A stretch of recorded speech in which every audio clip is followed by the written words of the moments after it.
Chairman senate یوسف رضا گیلانی نے Austria کے وفاقی وزیر خزانہ سے ویانا میں ملاقات ہوئی، جس میں اقتصادی تعلقات کو مضبوط بنانے، تجارت اور سرمایہ کاری کے تعاون کو بڑھانے اور دونوں ممالک کے درمیان تعاون کی نئی راہیں تلاش کرنے پر توجہ مرکوز کی گئی۔ ملاقات میں پاکستان اور آسٹریا کے درمیان روایتی طور پر مضبوط تعلقات کو مزید استوار کرنے کے لیے پاکستان کے عزم کا اعادہ کیا گیا۔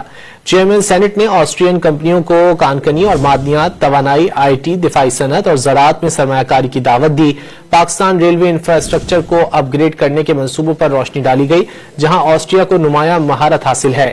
چیئرمین سینٹ نے آسٹریا کی جانب سے پاکستان کو مئی میں ہونے والی آئی ٹی ایکسپورٹس میں شرکت کی دعوت کا خیر مقدم کیا، جس میں اقتصادی تعلقات کو مضبوط بنانے، تجارت اور سرمایہ کاری کے تعاون کو بڑھانے اور دونوں ممالک کے درمیان تعاون کی نئی راہیں تلاش کرنے پر توجہ مرکوز کی گئی۔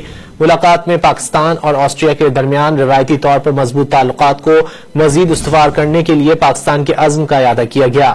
چیئرمین سینٹ نے آسٹریین کمپنیوں کو کانکنی اور معدنیات، توانائی، آئی ٹی، دفاعی صنعت اور زراعت میں سرمایہ کاری کی دعوت دی۔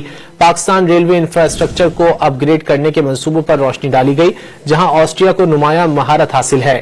چیئرمین سینٹ نے آسٹریا کی جانب سے پاکستان کو مئی میں ہونے والی آئی ٹی ایکسپورٹس میں شرکت کی دعوت کا خیر مقدم کیا۔